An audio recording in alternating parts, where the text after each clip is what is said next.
Y llegó el momento de las noticias del misterio con Javier. Y bueno, pues empezamos este mes de marzo con fuerza y con unas noticias muy buenas. Y Javier va a ser el que nos la va a relatar en unos minutillos. Muy buenas, Javier, ¿qué tal? Bienvenido. Hola, muy buena, Víctor. Encantado de estar aquí otra semana más. Muy bien, Javier. Bueno, pues hoy las noticias nos basamos tanto en el espacio como en una noticia, ¿no?, de la prehistoria, ¿no? ¿Cuáles son esas noticias que nos vas a contar hoy?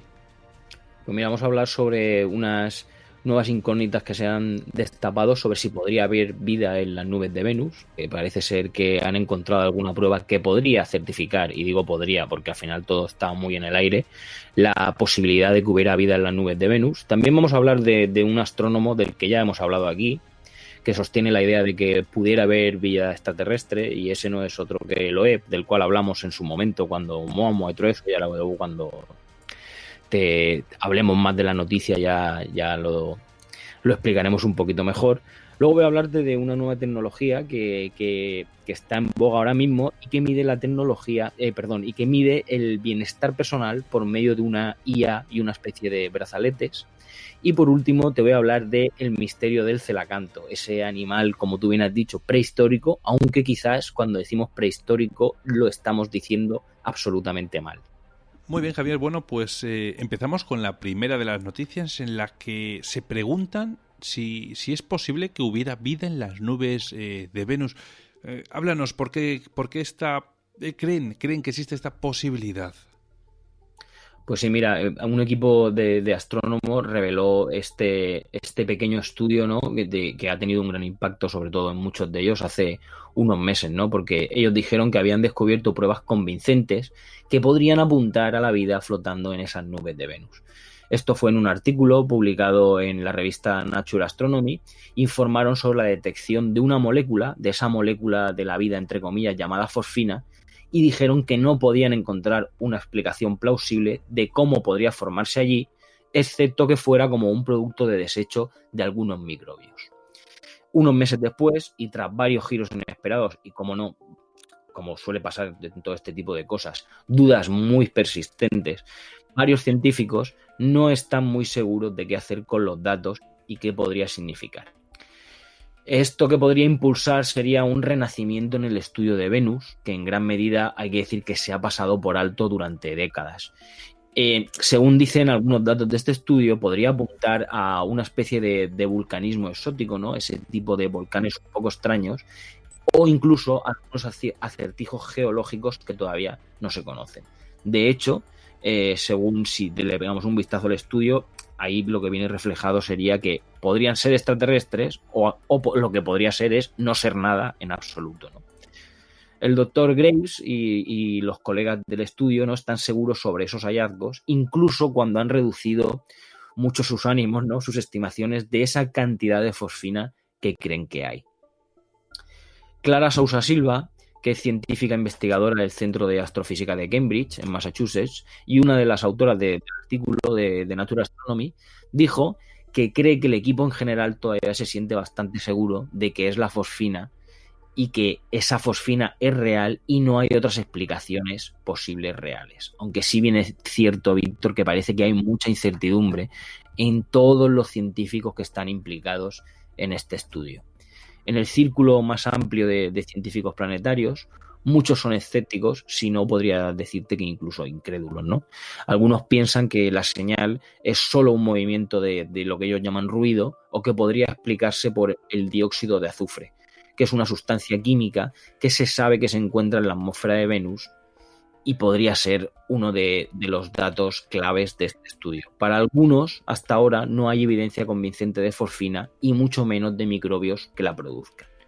De ser así, esta señal la verdad es que parece bastante débil. Incluso el astrónomo Ignaz Selen, que es un astrónomo de la Universidad de Leiden en los Países Bajos y que se encuentra entre todos estos escépticos que te he comentado, ha hablado sobre que esto no lo tiene nada claro y que aunque la señal sea real, a lo mejor ni siquiera tiene claro que sea fosfina, con lo cual todo ahora mismo todavía es un mar de dudas.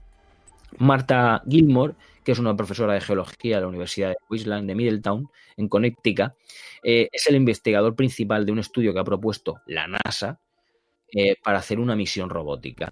Digamos, una misión robótica insignia a Venus y que va a incluir una aeronave volando a través de las nubes durante 60 días y que obviamente piensa que todo esto podría ser muy interesante.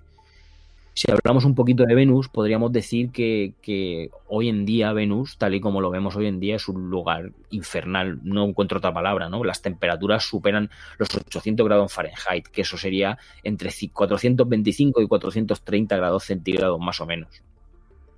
Pero hay que decir que al principio de la historia del sistema solar podría haber sido mucho más parecido a la Tierra en la que vivimos hoy en día, con océanos, incluso con un clima moderado. En esa era temprana, Marte, de la que obviamente en estos últimos días hemos escuchado mucho hablar, que ahora es frío y seco, también parece que podría haber tenido ese agua fluyendo por la superficie. Según Dirk Schulze-Makuch, que es un profesor de la Universidad Técnica de Berlín, en Alemania, él nos dice que potencialmente hace 4.000 millones de años teníamos entornos habitables en Venus, la Tierra y Marte al mismo tiempo. En los 3 sitios a la vez podría haber existido la vida. Y como la vida tiene ese punto, ¿no?, de que una vez que surge, pues parece aguantar obstinadamente, ¿no?, sobreviviendo a todos estos entornos hostiles, él dice que podría haber potencialmente algo que los científicos llaman nichos ambientales, ¿no?, que serían esos restos de esa vida microbiana o todavía pendiente o que ya ha pasado a mejor vida. El debate sobre la fosfina de Venus ya te digo, Víctor, que va a permanecer estancado hasta que haya por lo menos más observaciones. Pero a causa de toda esta pandemia de coronavirus, hay que decir que tanto el Observatorio ALMA como el Observatorio Estratosférico de Astronomía Infrarrojo de la NASA o el Telescopio Sofía, que es un telescopio que hay a bordo de un 747 modificado y que lo que hace es estudiar la luz infrarroja desde lo alto de la atmósfera terrestre, ahora mismo, hoy en día, están cerrados. Así que de momento todo va a tener que esperar.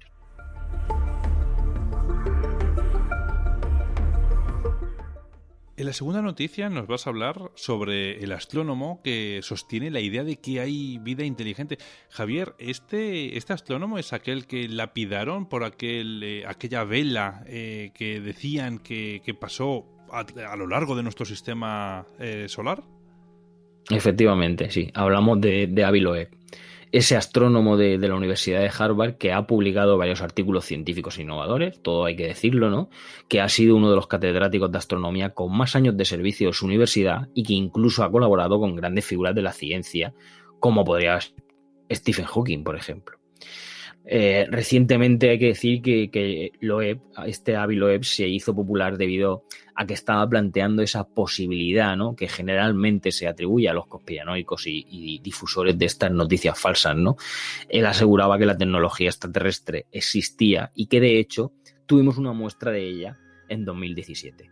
Si volvemos un poco la cabeza atrás, ¿no?, sin profundizar mucho, en ese octubre de 2017 se registró el paso de ese cuerpo interestelar, que se movía a una gran velocidad.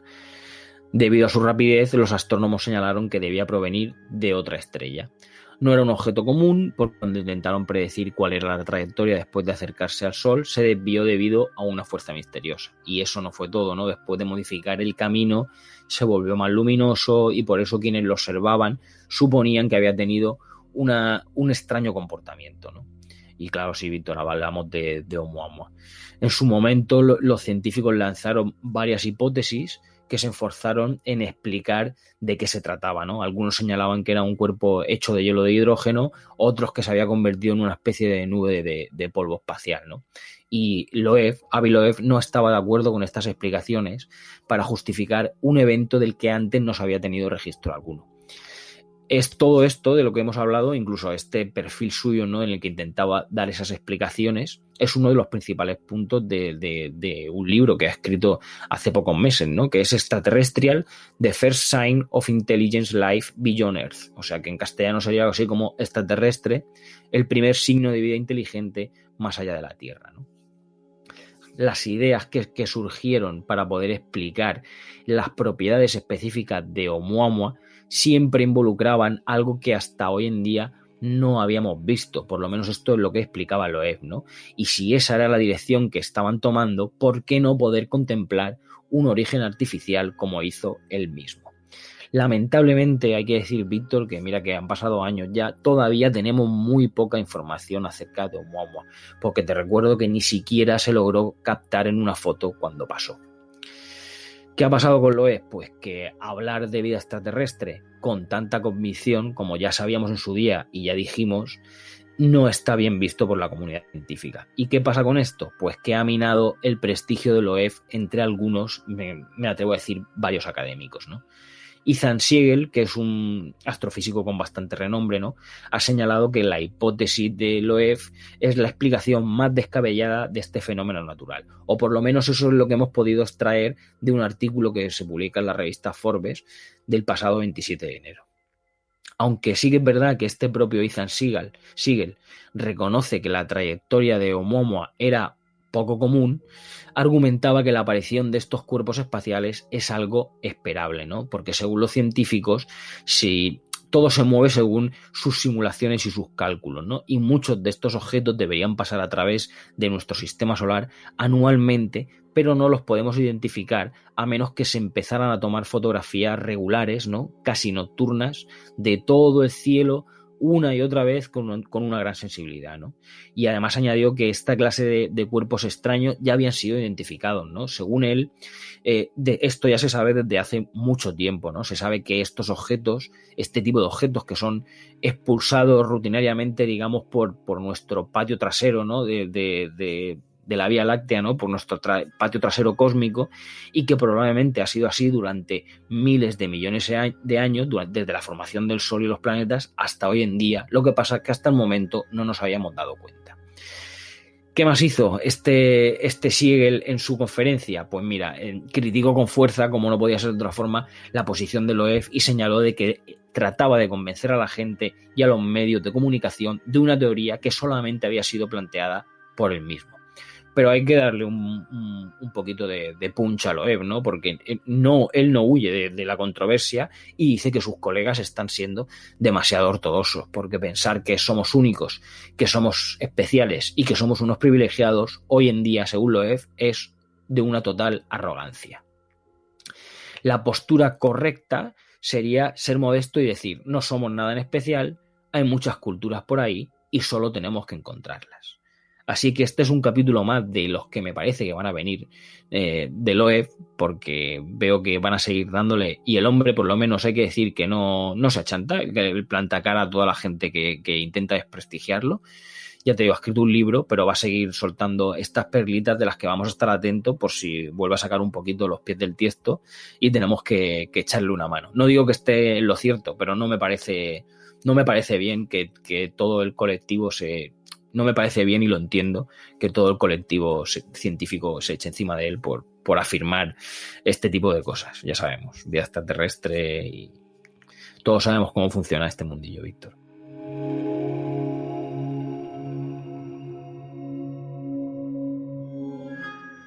Totalmente cierto, Javier. Hay que tener en cuenta que todas aquellas personas que quieras que no opinen diferente a los demás, los tachan, ¿no? O sea, lo tratan de loco, ¿no? Y a lo mejor resulta que este hombre lleva toda la razón y somos los demás los que estamos totalmente equivocados. El tiempo nos dará o nos quitará, o más bien le dará o le quitará la razón a este hombre.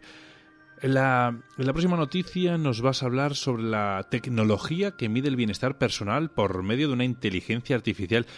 Hay que ver, ¿no?, lo que están cogiendo, la importancia, ¿no?, que está cogiendo ya la inteligencia artificial en nuestras vidas. Poquito a poco la tenemos cada vez más implementadas y va a llegar un momento en el que no vamos a ser capaces de vivir, más bien realmente, si no tenemos alguna inteligencia artificial de por medio.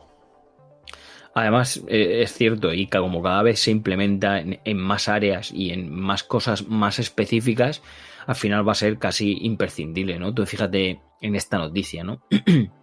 La satisfacción de los empleados tiene un impacto positivo en la productividad de las compañías. Eso es así, ¿no? Además, disminuye el absentismo por enfermedades relacionadas como podría ser con la ansiedad o el estrés. Aumenta la innovación, pues ya que cuando uno se encuentra bien o mejor en un sitio, ¿no? Pues es más creativo y tiene más ganas de aportar ideas, y por lo tanto todo esto lo que hace es que se ve reflejado en los resultados de estas compañías, ¿no? Todo esto y un trozo más largo es lo que nos ha explicado Xavi Escales, que es el fundador de Always People First, que es la consultora especializada en recursos humanos que se dedica a ayudar a las empresas a implantar planes para mejorar el bienestar de los empleados. Este experto asegura que cuidar a los empleados aumenta las posibilidades de retener y atraer el talento, además de generar un retorno positivo en la sociedad. Pero para saber exactamente los resultados que tiene esta implantación, ¿no? La implantación de estos planes, la compañía ha creado algo que ellos han llamado Always People First Technologies. Las siglas, por si alguien lo quiere buscar, es APF Tech, que es la primera tecnología capaz de medir de forma objetiva el bienestar de las personas, y no con el uso de encuestas, que era como se solía hacer últimamente, sino mediante la aplicación de la inteligencia artificial. Tras investigar en distintas definiciones de bienestar, ¿no? y cómo realizar esas mediciones, los socios de este grupo llegaron a un acuerdo con el grupo Quirón Salud, desde donde les informaron de que lo más fiable en el cuerpo para medir este factor era la variabilidad del ritmo cardíaco.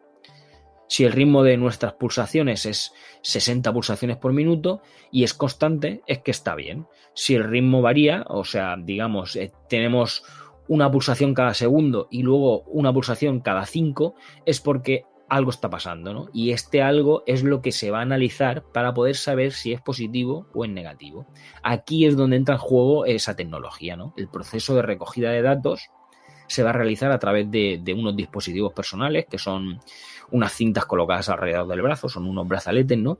Que además también van a medir la variabilidad de esa frecuencia cardíaca, y aparte también van a medir otros valores como podría ser la temperatura o la presión sanguínea, ¿no?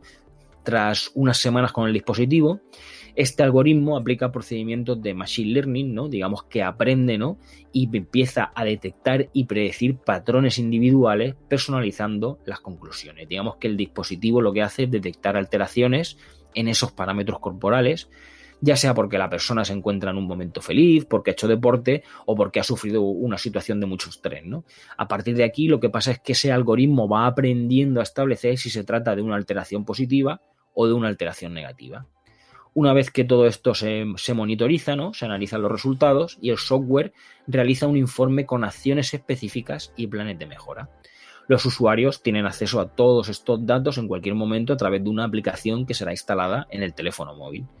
La idea inicial era que esta solución sirviese, ¿no? digamos, a todo ese tejido empresarial como demostración de los beneficios que tienen los planes que se implantan para mejorar el bienestar de los empleados, ¿no? Y esto ha tenido tan buena acogida, ¿no? que para la sorpresa de esta empresa, ¿no? y de Xavi Escales, el sector sanitario también se ha interesado en esta tecnología, porque según ellos ahora mismo existen dos pilares fuertes en este ámbito, que por un lado sería el tema de la humanización de la medicina, ¿no? y por otro lado el COVID, que ha acelerado todo el campo de esta e-health, ¿no? de esta salud digital, de todo este tipo de aplicaciones, ¿no? para estar más controlado, para estar mejor. Así es que, bueno, todo lo que sea ayudar a la gente y, por qué no decirlo, ayudar a que las empresas funcionen mejor y todo sea una relación qui pro quo entre los empleados y las empresas a la hora de ganar dinero, a la hora de estar a gusto y a la hora de funcionar bien, pues siempre me parece una buena idea y es una tecnología bienvenida.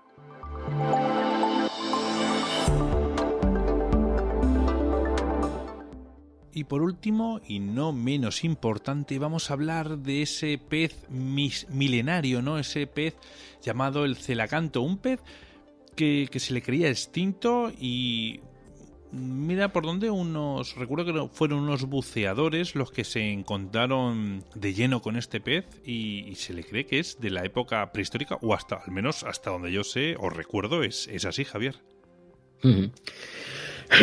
Sí, dices bien. Mira, un análisis del ADN del celacanto sugiere, ¿no? que el genoma ha experimentado algunos cambios significativos en la historia evolutiva reciente. Lo que, por eso te he dicho al principio que a lo mejor cuando decimos fósil viviente, ¿no?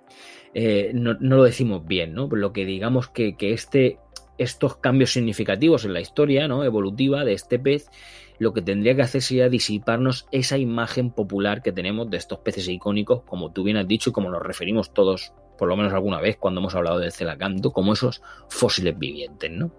El descubrimiento de un celacanto vivo frente a las costas de Sudáfrica en 1938, hay que decir que ya en su día fue un gran impacto, porque en su día, en ese 1938, ya se creía que estos animales estaban extintos, ¿no? A partir de entonces, los peces grandes se denominaron fósiles vivientes debido a ese asombroso parecido, ¿no?, con especies casi idénticas que habían sido observadas en el registro fósil. Pues bien, una nueva investigación publicada en el Molecular Biology and Evolution presenta una evidencia que muestra que al menos una especie de celacanto, formalmente conocida como Latimeria calumnae, no es el fósil viviente del que presumimos que podría ser, ¿no?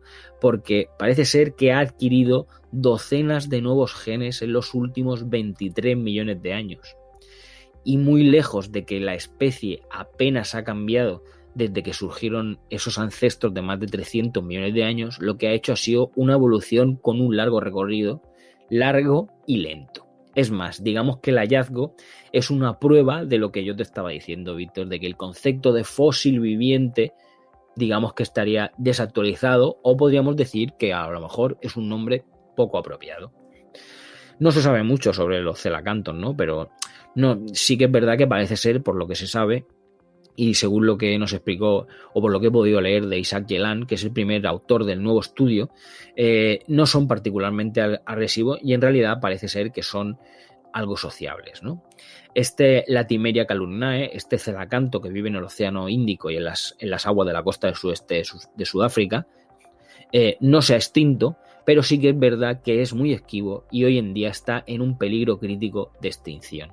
Isaac Yelan y sus colegas hicieron el descubrimiento mientras investigaban proteínas que se unen al ADN, enfocándose en una proteína que se llama CGG Binding Protein 1. Las siglas son CGG-BP1. Otros investigadores han estudiado la función de esta proteína en los humanos mismos, pero el papel en la historia evolutiva es poco conocido, al igual que esa aparente similitud con una familia específica de una cosa que los científicos llaman transposones, que son secuencias de ADN que son capaces de cambiar de posición dentro de un mismo genoma. De hecho, el nuevo artículo destaca, digamos, la dramática influencia de estos transposones, digamos, que podrían tener la influencia que podrían tener estos transposones en el genoma general de una especie en concreto y de su evolución en un curso. Estos transposones, digamos que, para explicarlo en palabras que podamos entender todos, digamos que a menudo suelen ser una especie de parásitos, ¿no?, y que pueden ser muy dañinos si alteran los genes, pero a veces forman relaciones de cooperación con los anfitriones y entonces lo que hace es ayudar a evolucionar, ¿no? Hay muchas formas diferentes de que esto pueda ocurrir y una cantidad limitada de replicación de estos transposones puede aumentar la diversidad genética del huésped. Incluso a veces lo que hacen es ellos mismos es perder la capacidad de replicarse, porque si no, estos transposones, perdona porque el nombre se me atraganta un poco, se dan cuenta de que si se replican demasiado no va a ser beneficioso ni para ellos ni para el huésped, y lo que hacen es perder esa capacidad de replicarse, ¿no? Todo esto, como ya te he dicho, Víctor, suena muy extraño, pero básicamente digamos que la especie huésped a veces lo que hace es aprovechar la situación, ¿no?, en la que estos transposones inmóviles se retienen debido a sus cualidades beneficiosas. Podríamos pensar en ello como otro mecanismo de evolución, ¿no?, una forma, sí, alternativa de mutación y selección, ¿no?, podríamos llamarlo. De hecho, algunos, pero no todos los transposones se adquieren a través de interacciones con otras especies, incluidas especies que son lejanamente relacionadas, ¿no?, en un proceso que ellos han reconocido como transferencia horizontal de genes.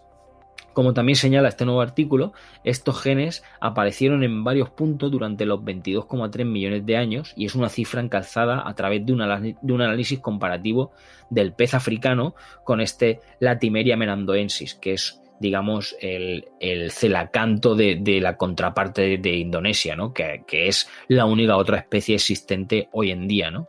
Y que veamos que son, digamos que son las dos que en su momento, hace 22,3 millones de años, existían y siguen existiendo hoy en día. Lo que nos lleva, al final de todo este rollo que me he soltado, Víctor, a ese concepto de fósiles vivientes, ¿no? Especies cuyos genomas apenas han cambiado durante largos periodos de tiempo. Si esto lo consideramos fósil viviente, está bien. Y hay otros ejemplos, ¿no? Que incluyes, por ejemplo, al pez pulmonado y al tuátara, que es un animal que parece que es un antepasado entre serpiente y lagarto, que la verdad es que es bastante curioso, pero no nos vamos a meter con el pez pulmonado y el tuátara, eso ya será otra historia, así que quizás deberíamos enfocar nuestra visión o nuestra frase de ese pez, ¿no? Y no darlo por prehistórico, o sí, ya te digo, pero vamos, que para que veamos que incluso en la historia del celacanto aún ha seguido evolucionando a lo largo de 22,3 millones de años. Hace poquito, Javier, hablaste también de los cocodrilos, de la no evolución de los cocodrilos, que era un caso así parecido, ¿no? También con este tema. Es curioso, ¿no? Que son muchos los animales que están relacionados con el medio del agua los que sufren este tipo de involuciones, ¿no? Por decirlo así, o quizás longevidad. Claro, sí, yo creo que va más por ahí, ¿no? Digamos que la evolución en este tipo de animales que están relacionados con el agua es lenta y larga, ¿no? Igual que cuando bien has dicho, hablábamos de los cocodrilos y que no han evolucionado mucho, pero sí se han adaptado al medio, ¿no? Sí se han adaptado a vivir en aguas más calientes o más frías, a cierto tipo de toxicidades en el agua, todo este tipo de cosas, cuando hablamos a muy largo plazo, en el caso de los cocodrilos, como ya te dije, hablamos de la no evolución, porque sí que parece que los científicos tienen claro que hablando de los cocodrilos hablamos de no evolución, por lo menos hasta el momento, porque una vez que se ha descubierto estos transposones, ¿no? Que se quedan adheridos a las especies y lo que las hacen es guiarlas, ayudarlas a evolucionar, quien nos dice que a lo mejor dentro de X tiempo no llegamos a la conclusión de que el cocodrilo tiene algo parecido, ¿no? Pero sí que es verdad que con el paso de los millones de años, si no se evolucionan, al final para sobrevivir hay que evolucionar, unos adaptándose, pero otros, parece ser, como en este caso que hablamos del celacanto, no ha sido tan adaptación, sino que gracias a estos transposones, no a esta especie de parásitos que se han unido a él en sus genes, ha llegado a evolucionar hasta la época actual, aunque como ya te he dicho, muy peligro de extinción en estado crítico, pero sí, tienes razón, estos animales que viven en el agua, pues al final es lo que hablamos siempre de como los océanos son un misterio, pues digamos que la mayoría de animales no tan frecuentes en el agua creo que también lo son. Y tanto, hay tantos secretos, tantos misterios, tanta vida desconocida en los océanos, que es que perfectamente podríamos dedicarnos quizás a investigar tanto las profundidades de los océanos, tanto como la inmensidad del universo, prácticamente. O al menos esa es mi opinión. Javier, como siempre, un placer escuchar tus noticias tan interesantes que nos das cada semana. Y bueno, pues te espero para el próximo programa, como siempre.